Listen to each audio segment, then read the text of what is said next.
Good morning, everyone. Welcome to the panel, Knowledge and Transnationalism. We have three speakers. Our first speaker is Professor Chen Zhongping, who is Professor of Chinese History at the University of Victoria, and his area of research is late imperial, Republican China, and the global Chinese diaspora. Our second speaker is David Luesink, who is a PhD candidate in the Department of History at UBC. And his dissertation, in his own words, argues that following the multiple activities of the largely ignored networks of people who standardized the language of medicine in Chinese, we can see the conditions necessary for the institutionalization of medicine and scientific worldview. In other words, we can witness the birth of a modern scientific worldview among Chinese elites through its inscription in standardized terminologies. Our third speaker is Grace Mack, who works on fields of comparative education and sociology of education. She has published on women's education and teacher education in China and Hong Kong. She has recently retired and is presently an independent researcher affiliated with the CCR. Winon Li, who is the co-author of the project that Grace is going to present, and she is not here. He is in Singapore. And he is Grace's former colleague in Hong Kong and has recently taken up the position of the Director of Research at the National Institute of Education in Singapore. He's an expert on citizenship education in Asia. So without further ado, I'm going to take over to our presenters. We'll have 20 minutes presentations and then we'll open the floor for discussion. Thank you. Okay, thank you, Anna. So the title of my presentation is Kang Youweis Activities in Canada and the Transpacific Mobility of the Chinese Reformism, a Historical Reexamination. In the field of modern Chinese history, it's common knowledge that Kang Youweis founded the Chinese Empire Reform Association, or in Chinese, Baohuanghui, meaning the Society to Protect the Emperor in Canada in 1899. And this organization later developed more than 160 branches in the Americas, Asia, Australia, and it also developed numerous schools, newspapers, enterprises in the Transpacific Chinese diaspora. However, Kang Youweis activities in Canada have never been systematically examined. Actually, there are controversial records about Kang Youweis, Kang Youweis' visit to Canada. For example, in 1958, his second daughter, Kang Tongbi, published a supplement to Kang Youweis' autobiography.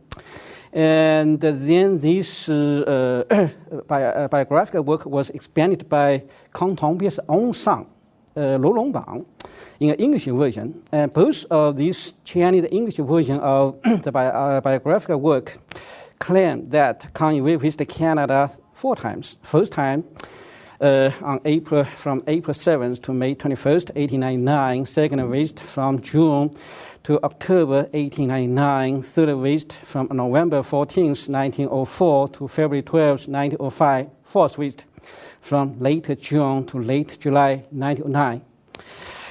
But 2 books in the history of Chinese in Canada actually include significantly different records about the times and the years of Kang Youweis' visit to Canada. For example, Li Donghe, the secretary of the Chinese Consolidated Benevolent Association in Victoria, published the first Chinese book on the history of Chinese in Canada in 1967. And he claimed that Kang Youweis visited Canada 3 times. First time from 1899 to 1900, second time in 1902, fourth time in 1904. And Edward Wickberger and his colleagues' more influential book, From China to Canada, basically followed Li Donghe's saying, but also made some change. And this book says Kang Youweis visited Canada in 1899, 1902, and 1904. I think it is necessary for us to have re-examination of Kang Youweis' activities and their influence on the Chinese reforms movement in the Transpacific arena. So the first section of my paper is about Kang Youweis' first visit to Canada and the new direction of Chinese reformism. Kang Youweis' original plan for his first global travel actually was that he would start from Yokohama in Japan and then come to Victoria for a short stopover and then go to Seattle and then go to Washington, D.C., finally go to London. Because his major purpose actually was to seek to get support from American government and the British government for his reformist cause. And he did not have any plan to visit Canada for a long time. But actually, he gave up his plan to visit the United States, and then he visited Victoria, Vancouver, New Westminster, Ottawa, Montreal from April 7th until May 20th for 1.5 months. Why would he change his plan? How did this change in his plan affect Chinese reformism? That's the major issue I discussed in the first section of my paper.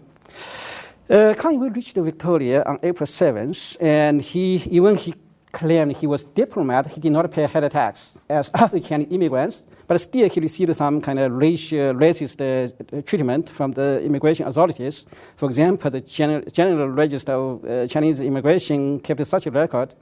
Kang Youweis, aged 42, birthplace Nanhai County near Canton.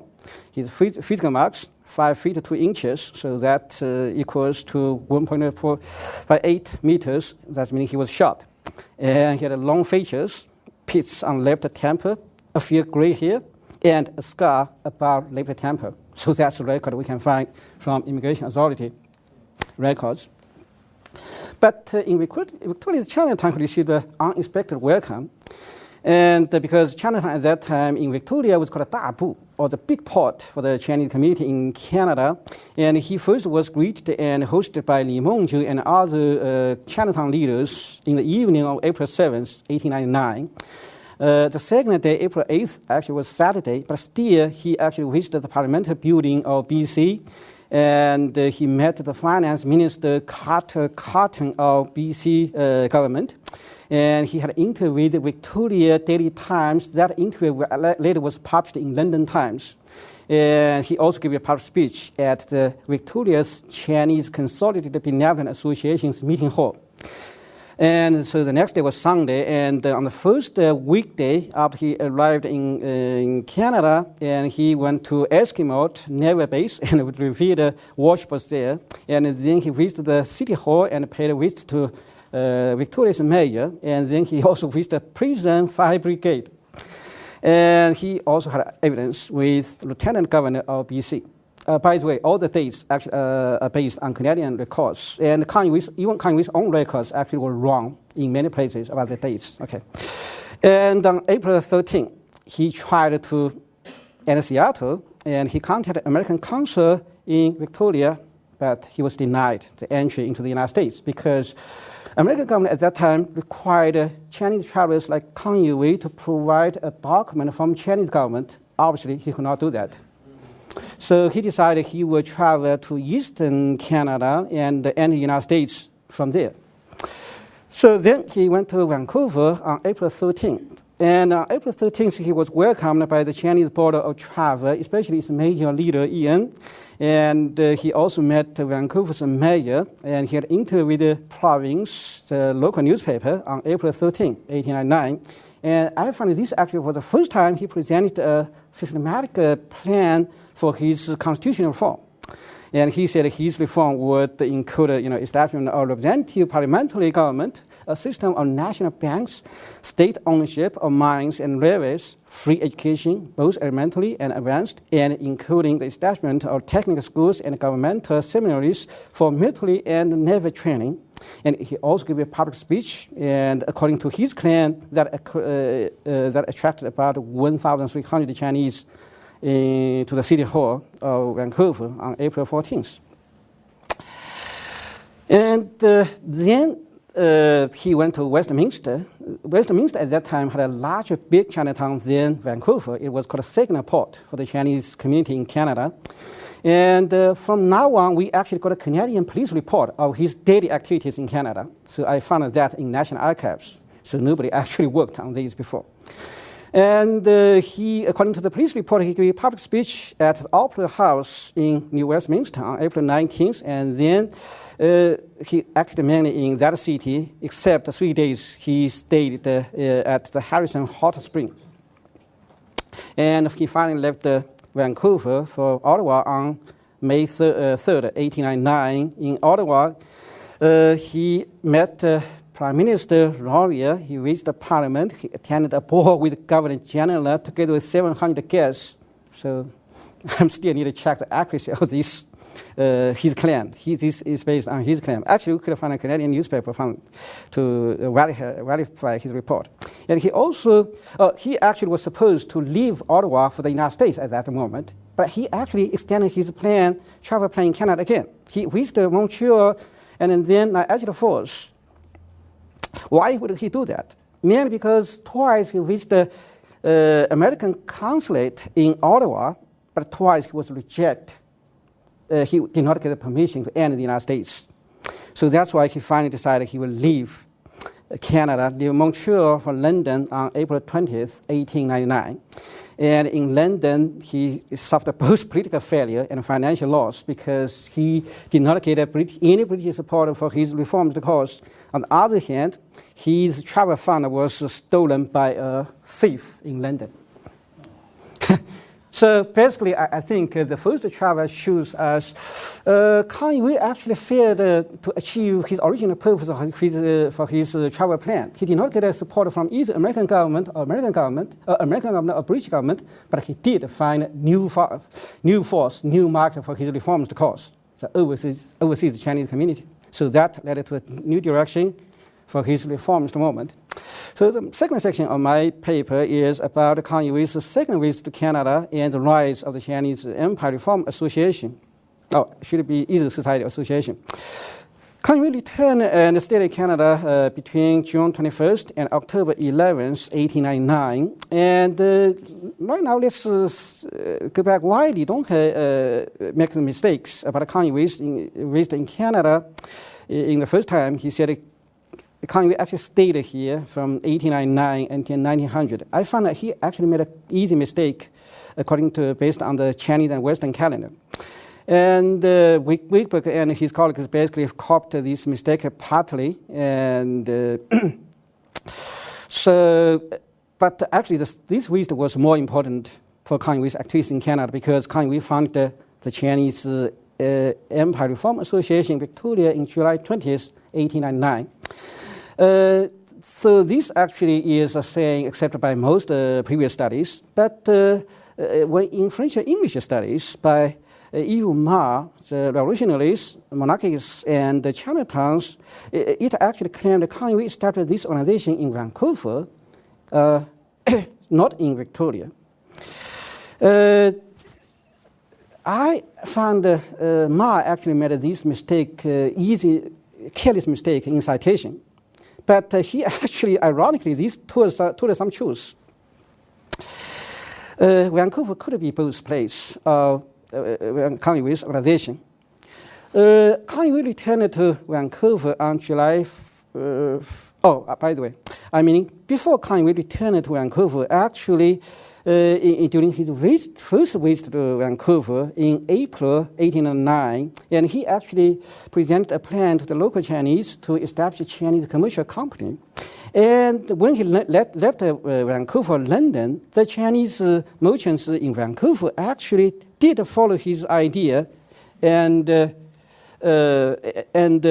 organized this Chinese commercial company around May 18th, 1899. So when he returned to Vancouver, basically he accepted this fact. He actually proposed a plan, to name this organization Bao Sang Hui, or the Society to Protect Merchants.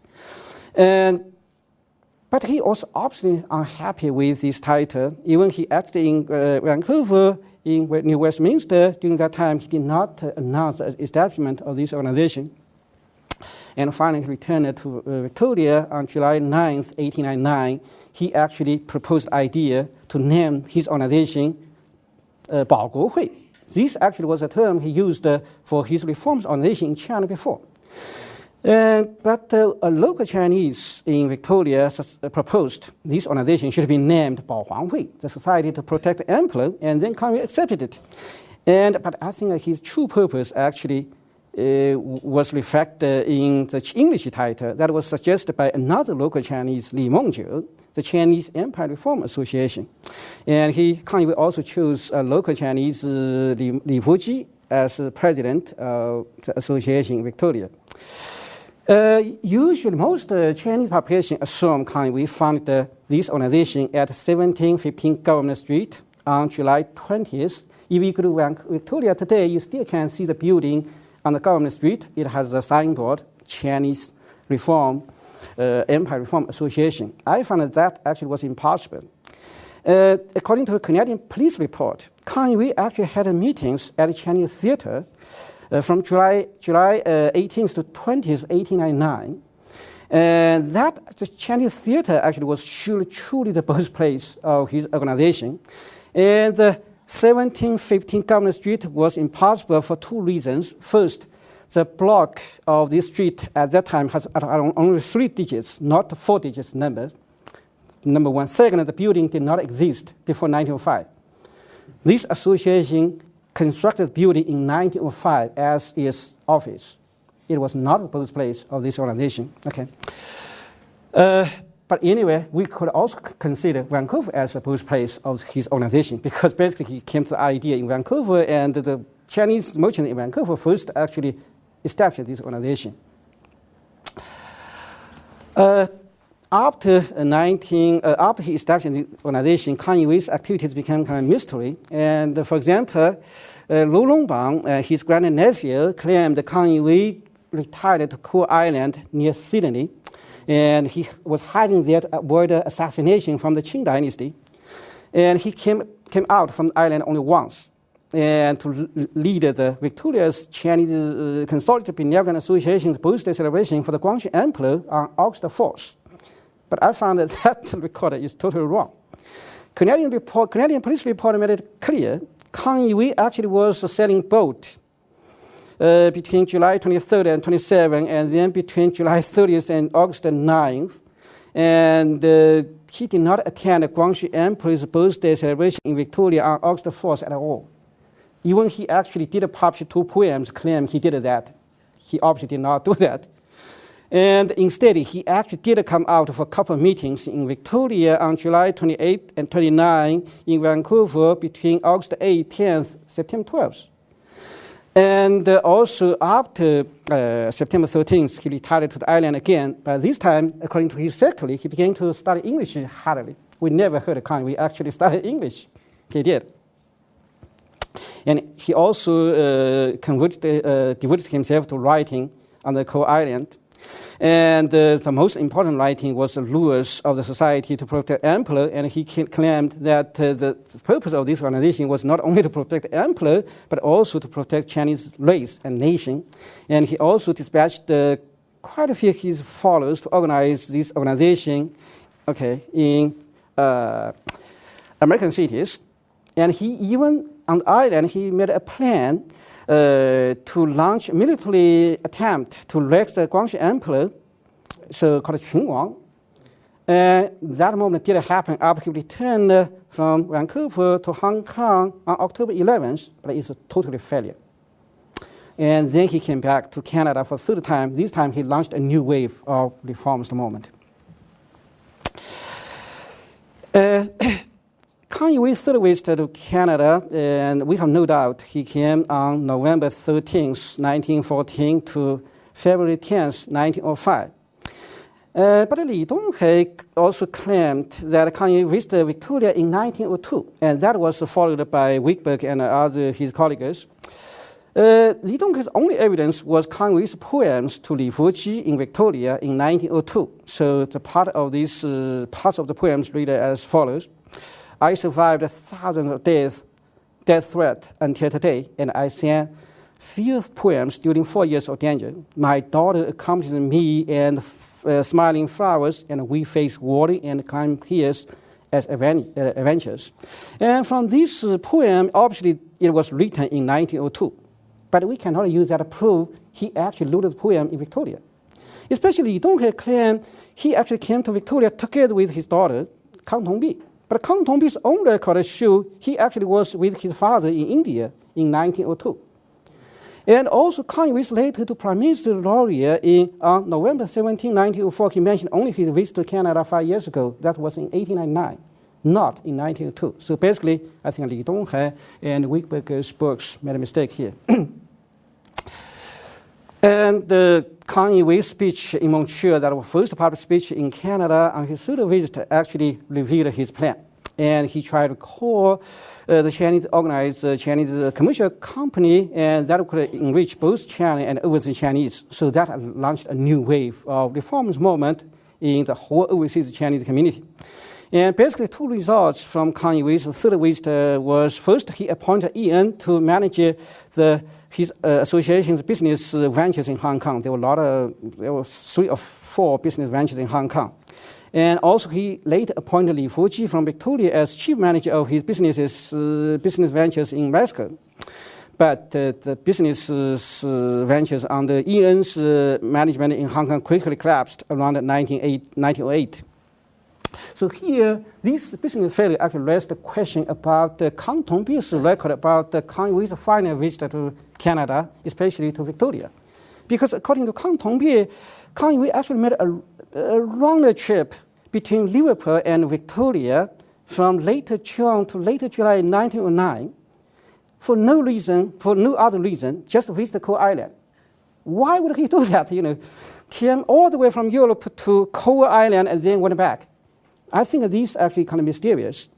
And we also have a question about this trip, because first we could not find any records from Canadian sources, either newspaper, Canadian or passenger list from English side or from the Canadian side, or Canadian or from any evidence from Canadian immigration authorities. And also, I think it was impossible for Kang Youweis to come because Kang Youweis just ended the clashes with Ian and the Vancouver branch of the Chinese Empire Reform Association. Why would he come at this awkward moment? And also, another hard evidence was one Chinese community leader in Victoria, Louis, who wrote a letter to Kang Youweis on June 19, 1909.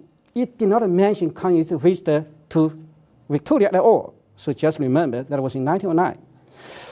So it's obviously questionable. But on the other hand, I think it was also possible. And yeah, I will finish that in 1 minute. Okay.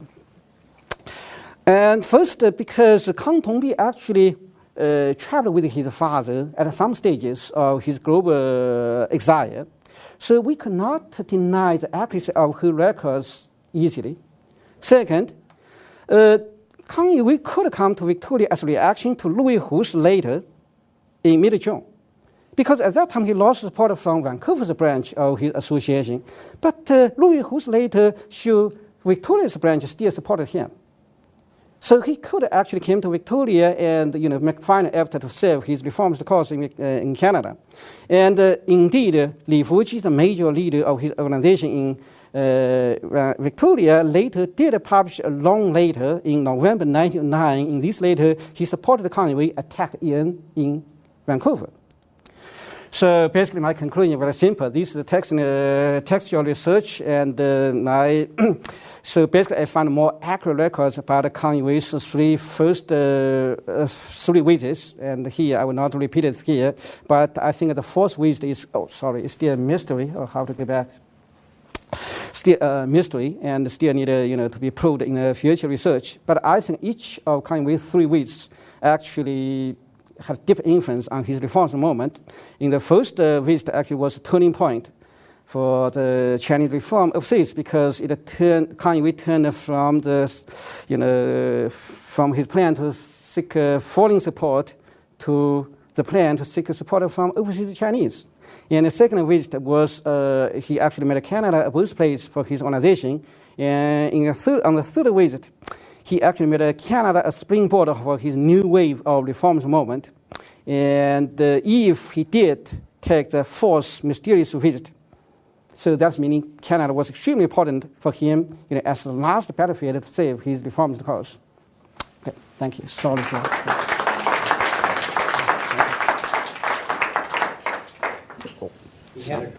So today I actually want to start very broad and work my way into my missionaries and their lexicons, and then step back and reflect. So I want to start with a big question. How did Western medicine conquer the world? So the first answer, of course, is that it hasn't yet. And I submit Chinese medicine, Ayurvedic medicine, homeopathy, and other so-called alternative forms of medicine as evidence. And of course, if we call these other forms of healing alternative, then when we talk about Western medicine or biomedicine or whatever inadequate term we want to use, we can easily recognize that we're talking about a form of medicine which has become dominant throughout the world. So, back to the question. I'm just going to time myself here so I can... I want to change the question, my heuristic question, to how did Western medicine become dominant throughout the world? Okay, so if we assume that it became dominant because it's true, it's right, it corresponds to reality better than any other form of medicine, then its history becomes simply a matter of discovering heroes who broke through the superstitious mysticism of religion and ancient dogma. In science studies, this is called an asymmetric explanation. An asymmetric explanation describes the winner of a controversy with one set of criteria and the loser with another. So in this type of account, the story of Western medicine becoming dominant in China is rather simple. Truth and a correct view of reality brought by the missionaries in the 19th century eventually triumphs over the errors of Chinese mystical views of sickness and the human body. So is there another way to answer this question? I think there is. There are now many case studies in the history of science and medicine that tell us that the dominance of Western medicine was achieved as the result of hundreds and thousands of individual actions and was therefore contingent. It was always local, depending on how much trust it could establish in a specific place. Society does not impinge upon science in certain situations only. The construction of scientific knowledge is itself a social activity. With this in mind, we can ask, are each of these social activities equal? In the case of China, each medical missionary packing up his young bride and piano on a riverboat to his mission station, are they all equal? No. So I think we should look at those activities that allow for management at a distance. Activities that create networks connecting centers of calculation occupied by highly trained experts and expensive equipment. Connected to other less well-connected places where data is collected and sent off for calculation. And connecting these things is the management of trust. Now, the interesting thing about such networks, even if they are all within England, but much more so once they connect Shanghai to London, is that they must adapt the medicine and translate for the local language and local conditions. And sooner or later, if Western medicine is to be stronger than its competitors, these adaptations and translations must be standardized. So herbs from the Chinese materia medica must be broken down into their active chemical components so that they can be isolated, identified, produced, patented, and reproduced for mass market in standardized pills. In the same way, the terms for Western medicine must be standardized across China so that textbooks can be translated, students can be taught, and standardized procedures developed elsewhere can be readily understood and reproduced in a hospital in Beijing or Chengdu. And yet there are complications to this finding of equivalences.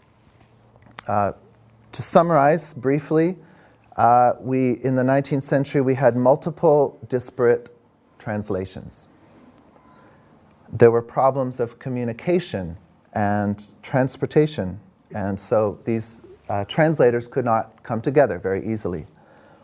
Some of them were very stubborn, and they did not want to change their ideas about which words they had used.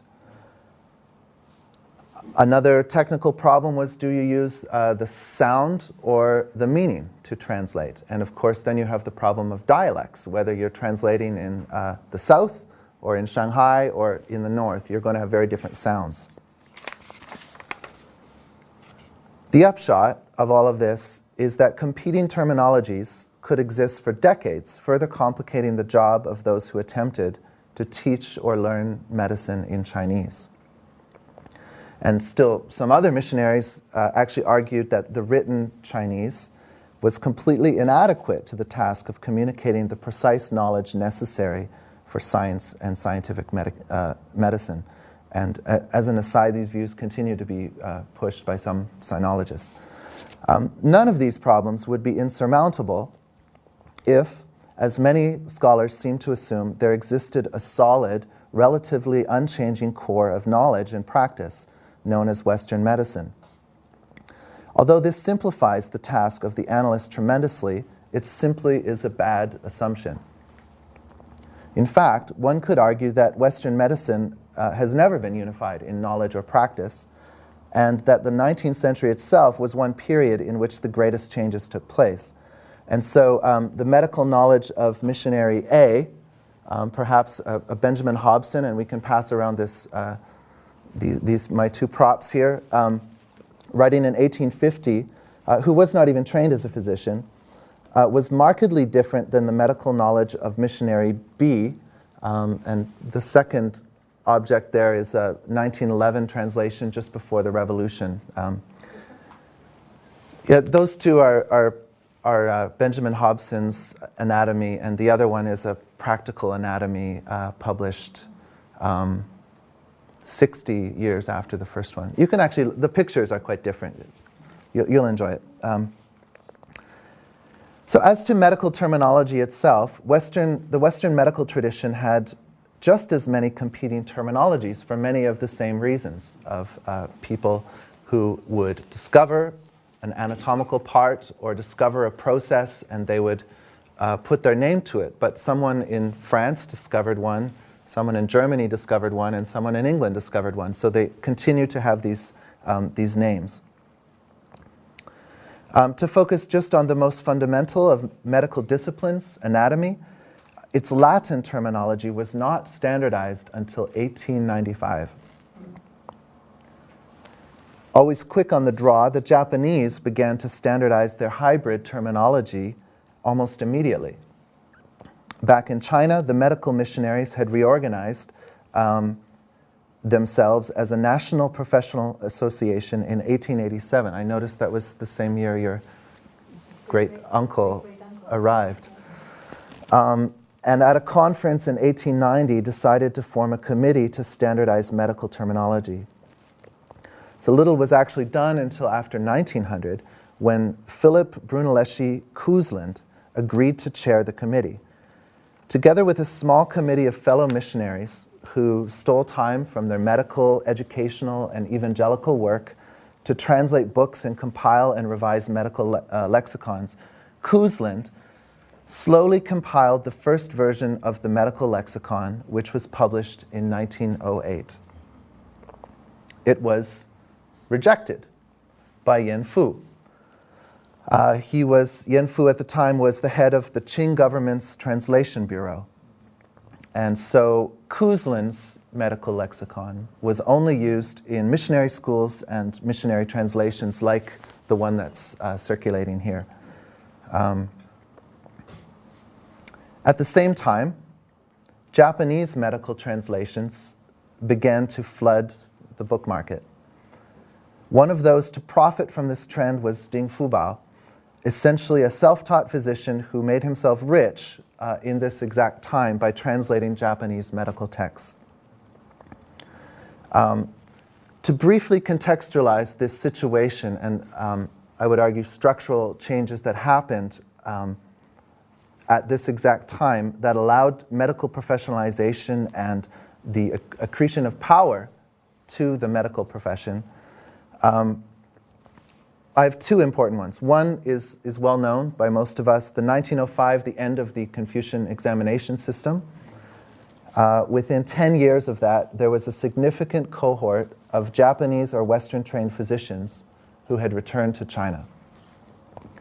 The second is the establishment of the Republic in 1912. It's important because it was heavily informed by Western ideas of liberal reforms, some of which had, of course, started before the revolution, but these included legal, sanitary, and public health reforms that Western-trained physicians were pushing. So the important date, and this is the main part of the rest of my talk, is 1915. In 1915, we saw the establishment of professional associations of Chinese physicians, meeting at the same time in Shanghai as the China Medical Missionary Association. In fact, they met as sort of side groups. There was a group for the people trained in Japan. There was another group for the people who trained in European languages. And there were a few people who overlapped in these groups. Also, in 1915, also at the same medical missionary organization, a meeting happened to establish a committee for unifying the medical terminology called together by Philip Koosland, the missionary. Also present was Ding Fubao himself, happily observing and recording the formation of a committee to standardize medical terminology. In Ding's account says that the China Medical Missionary Association, quote, consulted the Jiangsu Provincial Educational Association to introduce all those professionals and enthusiastic research scientists who edit and translate scientific books to engage together in a method to discuss this matter.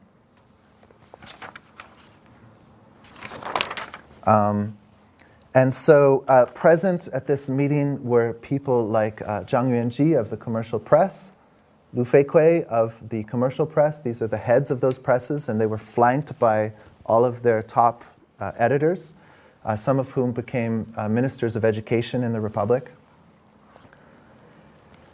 And without going into detail on that, in Ding Fubao's account, missionary Philip Koosland, actually, his words loom quite large, and they occupy almost half of this account. Koosland summarized the work of the missionary medical translators succinctly. He began by acknowledging the widespread failure in the previous years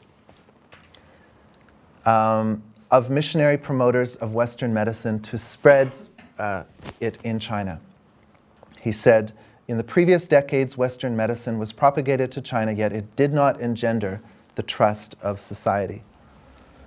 And so, despite enormous labor expended to publish Koosland's 1908 medical lexicon, the first attempt at a comprehensive Western medical dictionary in Chinese, it actually met with little enthusiasm. Another Chinese physician who was also present elsewhere claimed about Koosland's work and the missionary work. He said, while this was accepted by most mission schools, neither the Chinese government nor the independent, modern-trained Chinese physicians took kindly to it, mainly because many new characters were manufactured and several translations were too arbitrary. So Koosland summarized the importance of this meeting in 1915 by describing it with the networking power. I don't have time to get into the importance of the Jiangsu Provincial Educational Association, hardly recognized in historical literature. The expanded joint committee of the medical terminology would be able to investigate and confirm the best, most simple and clear terms. And Koosland said success at unifying medical terminology depended upon the greatest possible number of qualified investigators able to research and decide upon each term. And he actually said, its completion depends on Chinese people mutually helping us. So what? Here we see Koosland admitting that for the new terms to get traction in China, he and his colleagues must give up missionary control of the standardization project and enlarge the network of trust. The meeting ended with the basically the head of the Jiangsu Provincial Educational Association, who had brought everyone there, suggesting some action items, including having interested people from each region to organize local medical research associations, then to notify Philip Koosland, collect all of the writings by local physicians and send them into the Jiangsu Provincial Educational Association, also notifying Koosland, and ask Koosland to revise his lexicon and then deliver it to all the medical schools, all the doctors, and get them to comment again on it. And I argue that this task of standardizing professional terminology became the task around which professional associations were expanded geographically, all within 1 year of their establishment. So to wrap up, there's more interesting things that happen later. About this time, Koosland starts contacting the Rockefeller Foundation, and he got significant funding for his own work and the work of the missionaries in translating and standardizing terminology. The National Medical Association, made up of Chinese physicians, they were given a very insignificant amount when they applied to the Rockefellers. Koosland died in 1930 in Victoria, BC. Recently, the head of the Peking Union, or the Beida Medical School, now the medical history part of that, has written an article about Koosland and saying that his lexicon is the most important one in the 20th century. You can actually find a copy from 1967, published in Taiwan, over in our Asian library here. And actually, even after 1949, so more than 20 years after his death, after the communist takeover, they continued to update and revise his thing. And they even, the first year or two, I think 1950 and 1951, they actually still used his name, Gao Shi. His Chinese name was Gao Silan. And after that, they kind of changed the name, but it was one of his direct disciples who continued doing this work. You can also find a copy of Koosland's original 1908 lexicon in the office of his great-grandson over on UBC campus in Buchanan B, which I discovered not through Google, but through the phone book, actually. And so to conclude, I want to return to this question with which I started, is how did Western medicine become dominant throughout the world? And so I submit that if we follow these trails of standardization and the manufacture of trust, whether the development of pills or of lexicons, that we can begin to see some of the shape of an answer to this question. And the very final conclusion is this is exactly what's happening right now with what is now called traditional Chinese medicine. And so you can read a lot of literature about the standardization of pills, for one, that are coming from China and coming over here. And also you can see books like this one, which are standardizing translations of traditional Chinese medicine into English. So, thank you.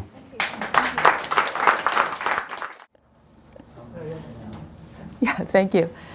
At first, I thought that our three presentations in this panel would be completely different. But yeah, you have a good idea, Alison. But as I was listening to the presentation on medicine, I thought, wow, it's so nicely connected. And in fact, my very last point is to look toward the integration of knowledge across geographic, I think a better standard, across geographic boundaries in constructive ways. And are there successful models of knowledge integration in the Chinese context? So my very last point is related to medicine, Western medicine and Chinese medicine. So I feel that I don't know how I connect to Kang Youweis, but at least I connect to the second presentation. We have a little bit of a personal touch in working on this study. Some 20 years ago, when Wing On and I were newcomers to the field, we went back to Hong Kong.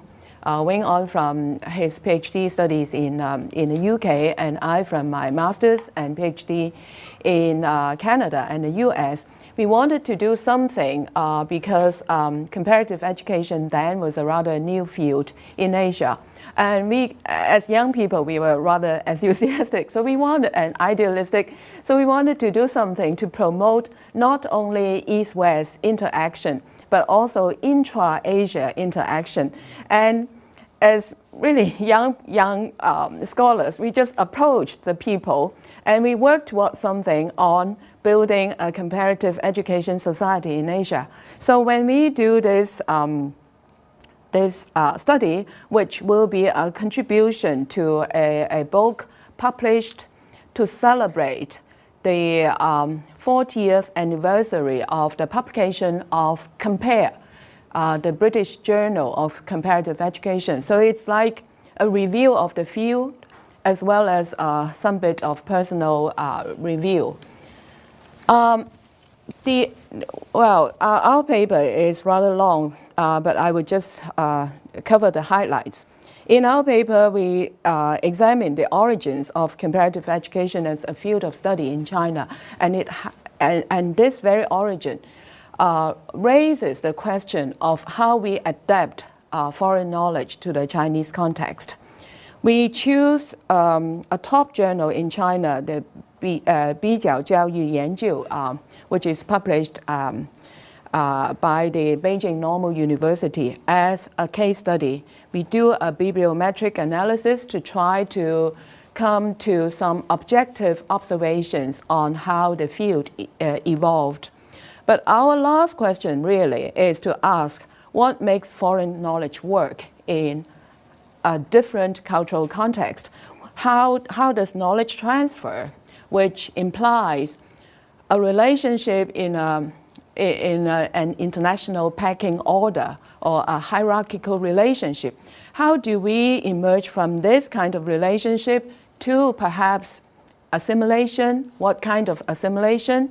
And whether we can develop in such a way as for knowledge systems to interact. And that's why it has to do with Western medicine and Chinese medicine.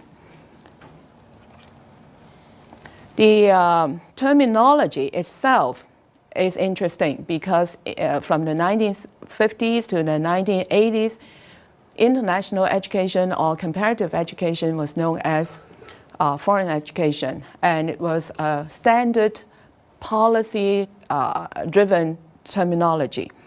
And the origin is interesting because of the kind of political drive that led to the formation of, led to the emergence of foreign education as a study as well as an institutional structure. In 1964, the Central Committee of the Communist Party as well as the State Council approved a Ministry of Higher Education report to set up foreign studies centers. So there is this very pragmatic, expedient consideration behind, and the reason that it came into existence was government political approval. And this, I think, has an implication on the nature of comparative education in China. In the West, it also had very expedient, pragmatic origins, but not so direct as being a kind of directive under the government. The objectives was to learn from the good practices in education abroad. So this actually sets the context of the dialogue and discourse in China today in comparative education. Well, what we found out, we had to start from something. We were at first very excited when we found out these statistics, that there was there was a very high number of journals on higher education. And the trend was increasing from the early years to the later years, showing an increasing interest in higher education, which reflects the concern in China, Chinese education itself, on issues in higher education as higher education became, as higher education expanded very drastically toward the end of the 1990s. The second groups of issues that received a lot of attention was management and financing, and it had to do with Chinese educators' concern about how to run schools efficiently and in a modern sense. Another group was curriculum and pedagogy. This has always been a mainstream concern, but especially in the 1980s and 90s because of the government drive to expand 9 years of basic education. So the interest, as reflected in the publications, parallel the concerns in the development, in the actual developments of the field. But there were little attention on equity issues, at least in the forefront, upfront way. Equity issues, because it's very difficult to get data on equality of participation or different dimensions of equality in China. And when you deal with these issues, you have to deal with it in a sensitive way. I'll skip the other figures.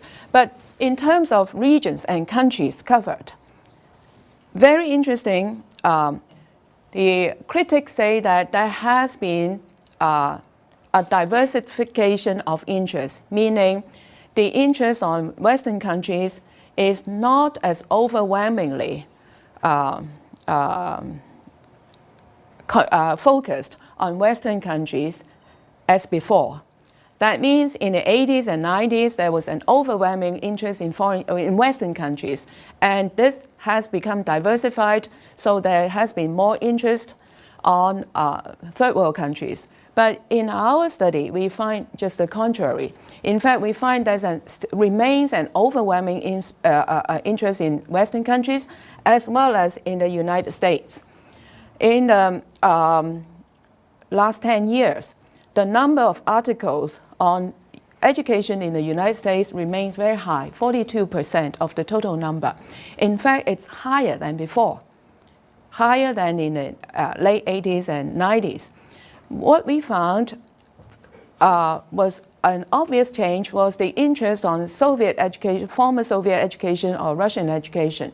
In the 1980s, it was about 27%. 1990s, it declined to about 12%, and the most recent decade, about 6%. But overall, the interest was on developed countries, wealthy countries.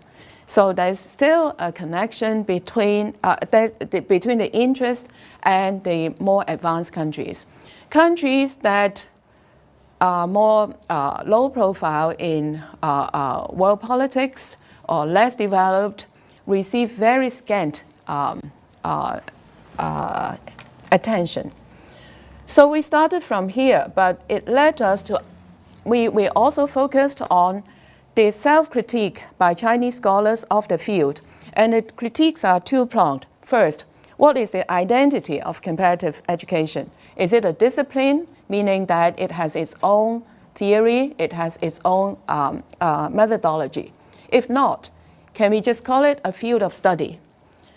What justifies it as a field of study or an academic discipline? Is the comparative component itself sufficient for it to build its self-contained academic boundaries? So there's a lot of discourse around this question. It is, in fact, a continuation of the discourse in comparative education in the West, because the scholars in the field have always asked these soul-searching questions about who we are, what is our field. So this in itself is not distinctively Chinese debate, but it's a continuation from abroad, but then the solutions may be different because the questions are raised in a different context.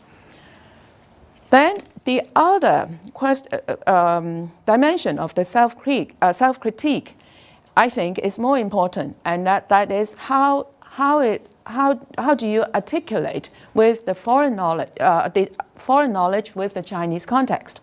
There is criticism on the uncritical transfer, which creates an ill fit with Chinese society.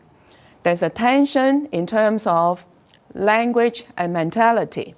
When you use Western academic language to discuss issues in a third world context, you feel that you are doing something very, very difficult, and you don't know what you're talking about. Because many of us who trained in the West had this dilemma. My native language is Chinese, but when I went back, because I was trained here, when I went back to Hong Kong and started teaching at university, I had difficulty expressing myself in Chinese. And in fact, I felt more comfortable teaching in English. So, you know, this kind of, it's not just the terminology. It's how you speak, how you relate to your audience, how you put your words in the cultural and mental context. And it was very difficult, and it took me a few years to fluently express myself in the lecture hall. And this uncritical transfer, in fact, rests itself in the mental and ideological position of the modernization theory, which assumes that different cultures, different worlds, different knowledge systems are working toward the long-term, universalistic goal, especially in a world of globalization. But even before, because all these theories were emerged from Western social context, even before there was this linear assumption of modernization, that countries that lag behind will eventually catch up with the advanced countries. So this linear model, universalism, and cultural colonialism, which are all implied in the modernization theory, is where uncritical transfer is premised. So Chinese scholars are looking for a kind of constructive transfer. They recognize the origins as well as merit of Western knowledge, but you have to borrow or learn in an informed way from the good practices. So you have to be aware, you have to be critical, and you have to put all this in a context. A contextual application is where the failure occurred. So constructive transfer is rooted in the deeper understanding of our world or our context in postmodernism, which implies pluralism, cultural diversity, and cultural equality. So it's a more horizontal kind of transfer than vertical kind of transfer. The strategies becomes very interesting because scholars are talking about whether we should indigenize the foreign knowledge, or whether instead we should have indigenous roots. Bentu Hua is a process. The knowledge comes from somewhere else, and in the course of the knowledge application or adaptation in our context, it becomes our own knowledge. So it implies a process. Whereas indigenous roots, Bentu, 生长, it comes, the roots, the seeds are in our own society. Now, I put question marks here because I don't know which is more feasible, or which makes sense. And I would say that the discourse in China surrounding the development of comparative education as a field is more a discourse than a debate, because actually we see that the major thrust is rather similar. There's only individual variation in the course of discussion. There is a lot of talk on on a focus to make comparative education Chinese rather than foreign. So there's a lot of discussion and a lot of agreement on a focus on cultural traditions, the study of cultural heritage and educational practice. Now, is this the only way out? If that's the case, then it really limits the field, the boundaries of the field, because as Roger knows, comparative education is very open, it's very diverse, that's a merit of itself. And if you say that to make it more authentic, to make it more, to add the ownership to the field, the focus should be on cultural traditions, actually you are limiting the field. So you are promoting it in a way, but you are also stifling it in terms of scope. So I don't know whether this is the best way out. In terms of methodology, because there's a lot of criticism on the field borrowing methodology from the other social sciences. There's a lot of talk about using ethnography, in-depth qualitative methodology, which are used in cultural anthropology to study comparative education in China.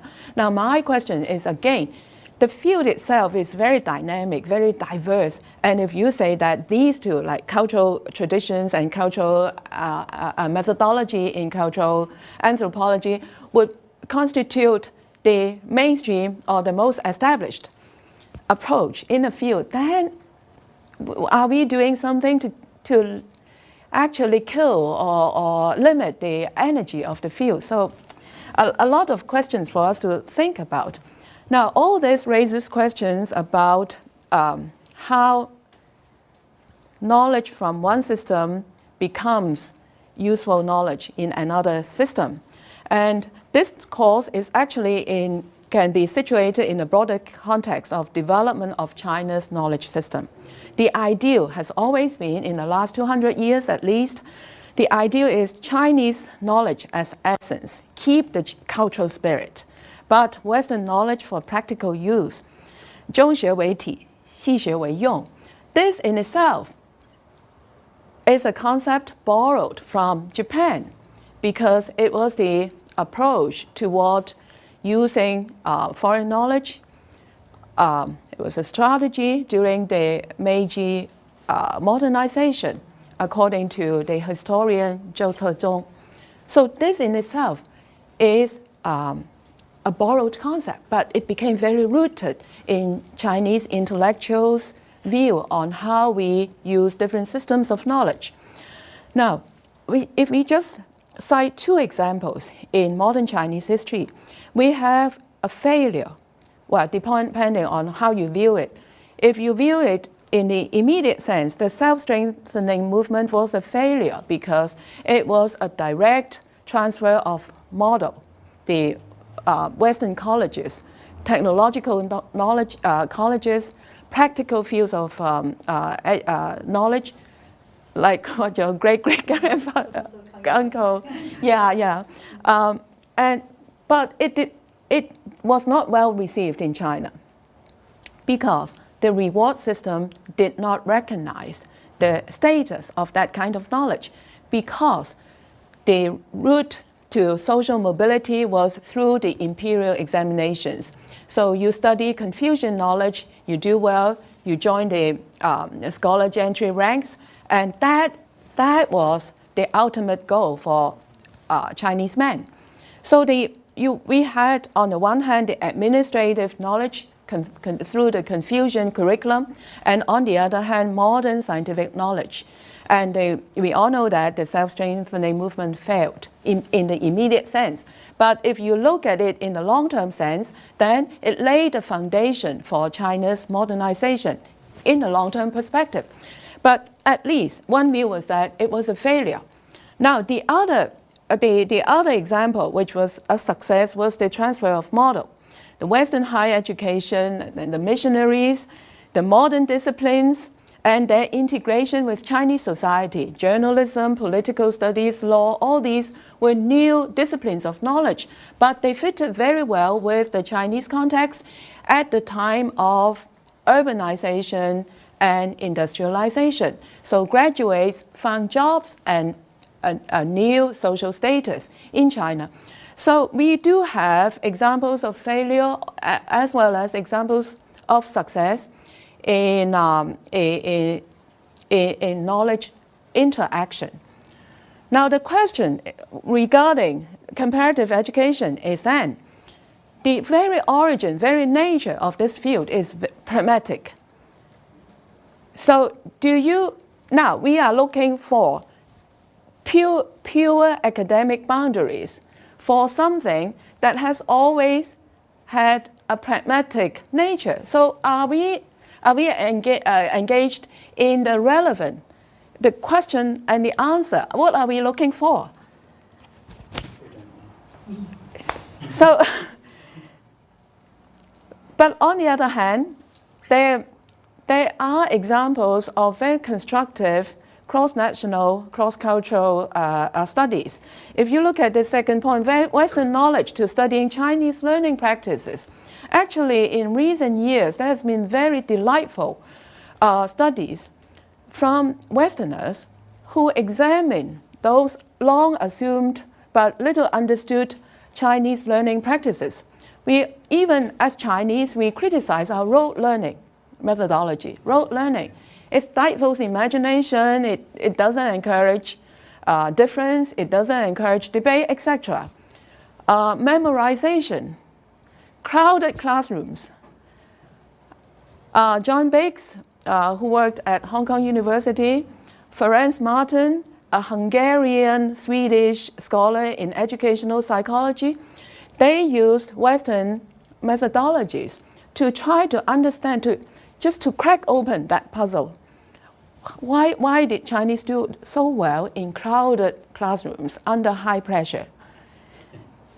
Is it just that you add more force and they do better? It just oppress them?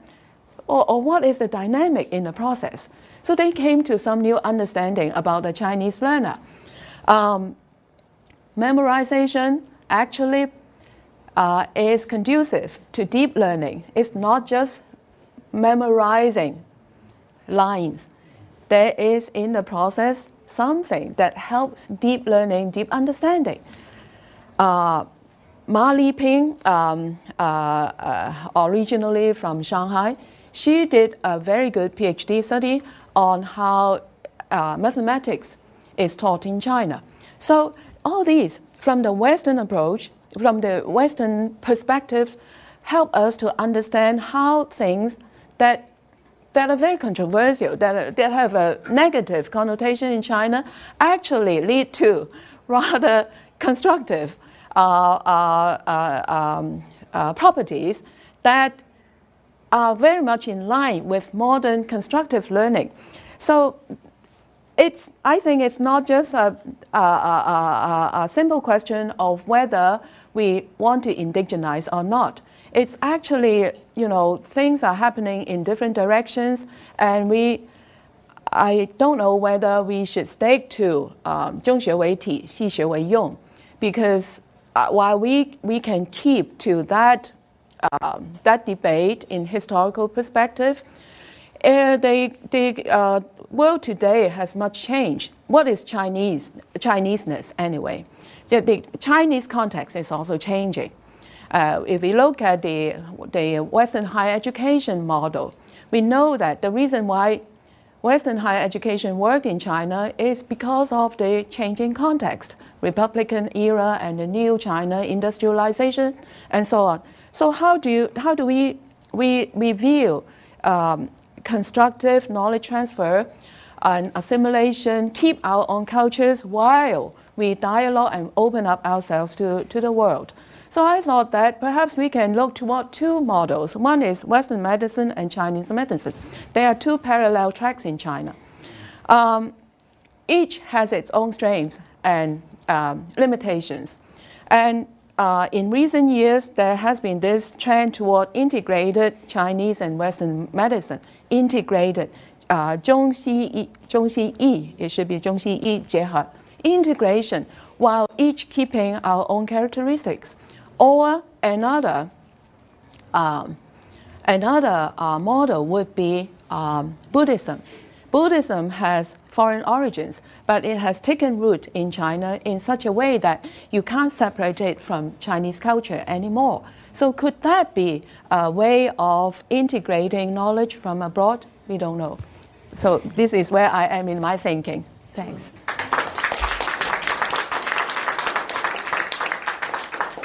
Thank you very much for wonderful presentations, and we will now open the floor for questions and discussion. Oh, first of all, just a comment and thank you. And I also would like to congratulate the committee.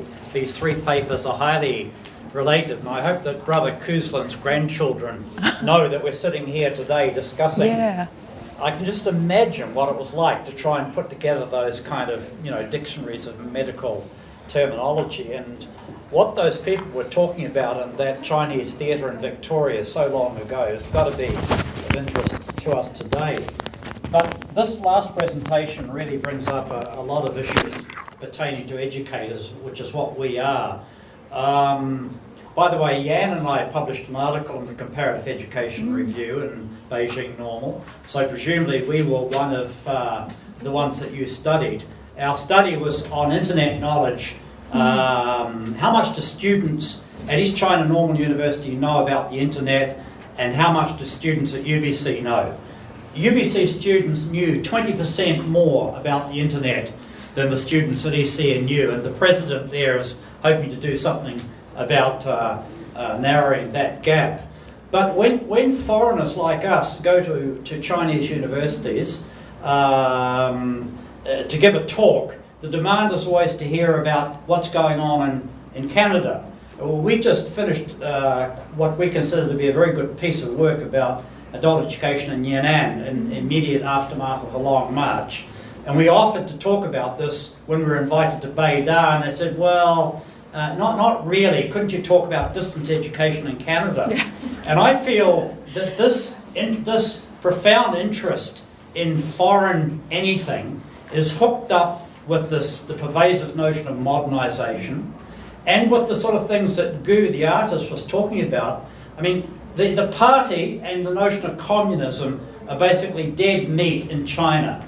No young person at the university has any interest in that. They're interested in what's going on in the rest of the world, and they want to become sort of like global citizens. So in a way, this turning the back on what you would call the essence of Chinese knowledge is part of broader sort of globalization tendencies. And I think it ought to be resisted and regretted very much, because somewhere in the middle there is that dance that goes on between Chineseness and whatever else there is out there. And quite frankly, what person wants to go to China and find that they're in a world much like the world they've just come from? It's like when Singapore pulled down all their beautiful shop houses and put up malls like the ones you have in Burnaby. Who wants to go to Singapore to see a mall? And the same applies to China. So I think, Grace, that your presentation is quite powerful, and we all need to keep comparative education kind of large and somewhat unbounded. And it's not just comparative education that is asking the question, who are we and what do we stand for? Every discipline and field of study at the university is asking themselves the same question. And it is because of this sort of postmodern breakdown of essences and disciplinary boundaries. And I think that the world is a better place for having your boundaries somewhat loose and fluid. It's a bit like the rivers we saw in Gu's slides. So anyway, that's just a comment. Thank you to all three. I'm enjoying this day very much because of what we're learning. I just have a tiny little point. We're talking about essences. I just can't help saying my experience with this dichotomy of teal it's always struck me as very interesting that the term the substance actually represents that very part of the relationship which is indefinable. You cannot determine. It's very slippery. It's I mean it's it's a crazy thing to say, it's postmodern, of course, it's bizarre historically, but that kind of anti-essence is actually in the term itself, which is essence. Yeah. So I really like that, Yeah. and I'm not sure what to make of it. Thanks. Plenty of comments, no questions. This is a little bit peripheral, but I wanted to ask you more about what you said about cultural anthropology and how that might kill the field of comparative education. As a cultural anthropologist, it's not that I'm taking it personally, I'm looking to understand more what you mean. Are you saying that it's kind of limiting this? Yeah, sorry, I didn't make myself clear. Actually, it's not cultural anthropology itself. It's redrawing the boundaries of the field and advocating cultural anthropology as what we should adopt for the development of the field. You know, in that way, we are limiting the field of comparative education. Cultural anthropology has been very influential in the development of the field in the West as well as in China. And it fits when you try to gain a deeper understanding of your education system, not the system or practices per se, but what is behind it. I myself conducted an ethnographic study of teaching in a classroom in Shenzhen, and I used a anthropological perspective. And there are some really good educational anthropologists in the field of comparative education. They did really good work. So the cultural anthropology itself has contributed a lot, especially to the recent development of comparative education. The thing is that if we put this as the only authoritarian approach in a field which has a very rich and diverse background, then the result would be limiting the development of the field. Is that clear? Yes. Just continuing, what might be, okay, let's say cultural anthropology is just one of a number of disciplines that you want to keep. What would be some of the other disciplines that have traditionally been part of comparative ed and that you wouldn't want to throw out? Well, in the beginning, it was historical studies, the history of, history in the temporal sense, from old to past, from old to new. That was very much a mainstream approach to understanding the development of education systems. And it had to do with the early purpose of the field, which is 200 years ago, when with the rise of nation states, you want to know why your country is not doing as well as the others. Prussia, for example, why was Prussia so powerful in the 18th century? So you try to understand the history and the culture of the other systems. So in the beginning, comparative education is a young field. It has about a history of 120 years. So in the beginning, the historical approach, even up to the 1960s and 70s, there were many historians in the field.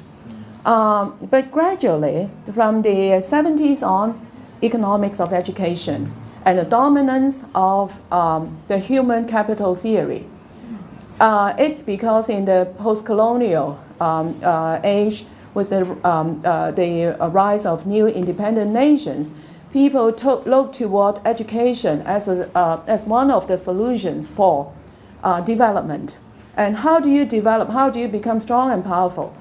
You invest in education. The more education, the higher social returns and individual returns. So this school of thought, which has its roots in the Chicago School of Economics, was very influential.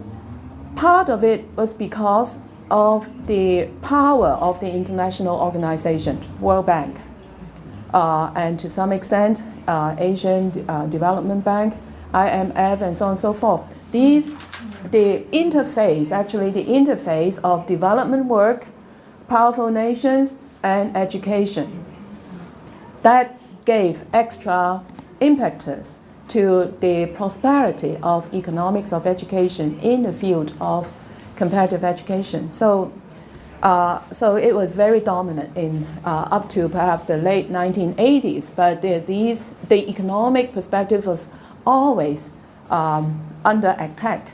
And so now it's more diverse sociological approach, anthropological approach, postmodernism, and so on. It reflects really actually a larger context of development of social sciences and the changing boundaries and changing natures and functions of different disciplines in today's world. That's very helpful, thank you. I would like to have a question for Grace. Yeah. Hong Kong has been widely regarded as a place integrated of the Western and Chinese context. Yeah. What do you think about its educational system? Do you think it's if it is a good or bad example of integrating the West and the Chinese context in education? It's a very difficult question to answer. Very difficult. Soul searching all our lives, people of my generation, other generation, I don't think we have a clear-cut answer for that. The colonial system is perhaps the largest scale of transfer of model, because the structure is the same. You know, it's like when I first went to England. I don't know how many years ago, maybe 30 years ago. And what struck me the most was it's so similar to Hong Kong. The Hong Kong of the old times, because Hong Kong changes so often now. You don't see old Hong Kong anymore. But the postal boxes, the telephone booths, so similar. It was like going back to Hong Kong. So, you know, it's an analogy. But as I studied the history of education in Hong Kong, I found out that a history of education, English education system, the basic impetus is very similar. And yet, are we more Chinese or are we more English? So you are looking at two tiers of the question. If you look at the structure, it's very Western. But if you look at the daily life, the deeper thoughts, the culture, then it's very, very Chinese. And a lot of people think that Hong Kong and Singapore are twin cities. In fact, they are not. Singapore, I think, is much more Westernized than Hong Kong, because Hong Kong has a strong will and reality to maintain its own cultural beliefs, values, even behavior. So the fact that a lot of Hong Kong people appear Western doesn't mean that they're Western. They're very Chinese.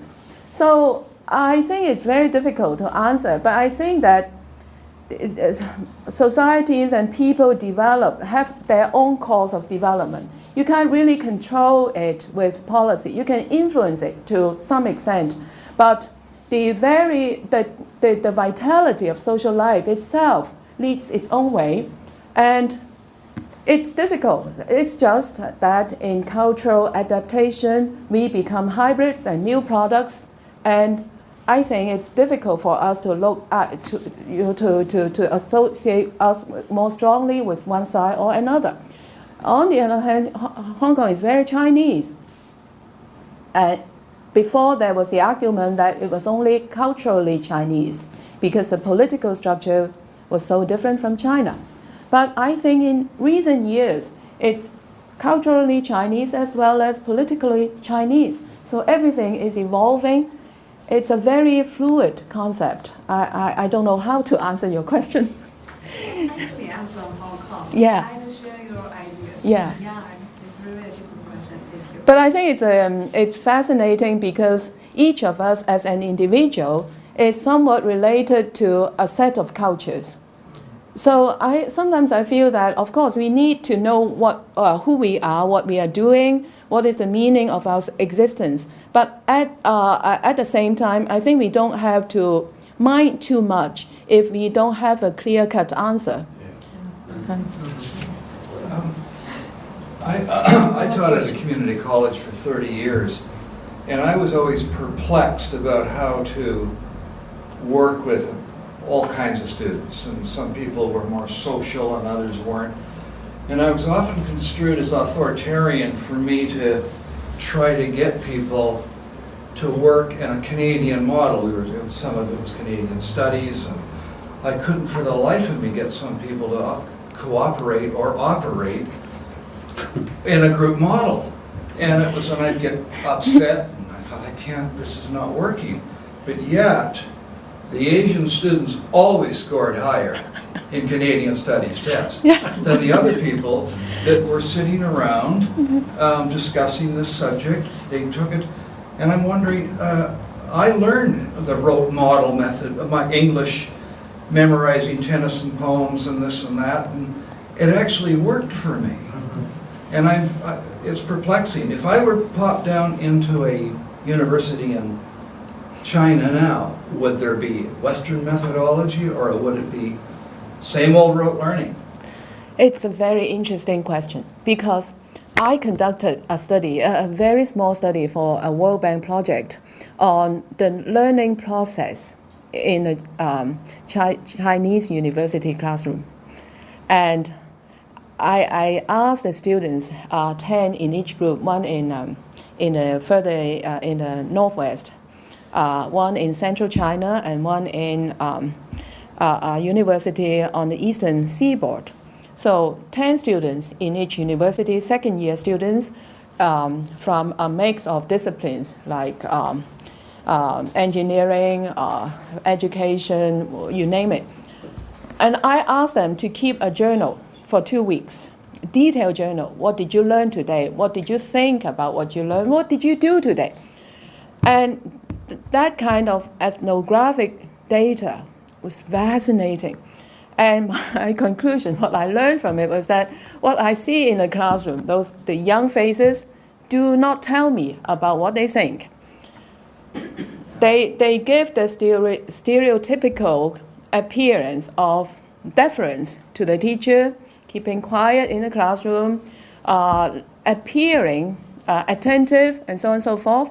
But in the journal, what came out was that old teacher, he was rumbling all the time, every day. I put on my Walkman, in those days a Walkman, and I shut his lecture from my ears. I listened to my pop songs and so on and so forth. I mean, what you see in the classroom may not be the reality of the students' hearts, but there's always different tiers of interaction and survival in social contexts. While you talk about the students not joining, not participating in an active way, Chinese students themselves, I mean Chinese students in general, from China, Taiwan, or Hong Kong, or other Asian students that I know, they have active discussion with themselves about what they should do or why they don't do something. So they know that just something very simple, eye contact. Eye contact could be a point of cultural conflict in a classroom. There was this, in Hong Kong, there are some of the very good schools are missionary schools. This Jesuit, Irish Jesuit father, Catholic father, who was a very good teacher, he was angry at his students. I talk to them, they don't even look to me. And so he was very frustrated. And one of my friends told me, a historian, told me many years later, he said, now I understand why that Catholic father was mad at us, just because we did not look at him. No, eye contact, it's a very cultural thing. Eye contact has to be explicit in a Western context, but it doesn't matter if it doesn't exist in the Chinese context, and sometimes it's better because it's a gesture of deference to the seniors. So you don't look like that to your teachers. You maybe look like that. I noticed in a documentary on Cave in the Snow, you know, this is about Tibetan Buddhist nuns meditation in the mountains in Nepal. I saw also a film version of it. This English Tibetan nun, she was from she grew up, she was born and raised in England, and she went to Nepal. I saw in this film just one scene. When Dalai Lama visited, she looked at it. She bent her body and she looked at it like that. I found it very striking because it was, if you have eye contact, it would be expressed in that way. So I think there's a lot of strategizing, contemplation, reflection, unconscious or conscious, on how Asian students behave in a Western classroom. There's also a lot of tension because, in fact, I know that many students want to participate, but they don't know how to. They don't have the habit of speaking up, and making a mistake is, it's a major disaster. So, but in their mind, I think they're very active. They know what's happening. So in other words, a lot more was happening. Yeah, a lot more, much more. Yeah, good. Yeah. Thank you. I think we ought to. Before we finish, thank you very much for your presentation. Wonderful panel. Thank you for. Yeah.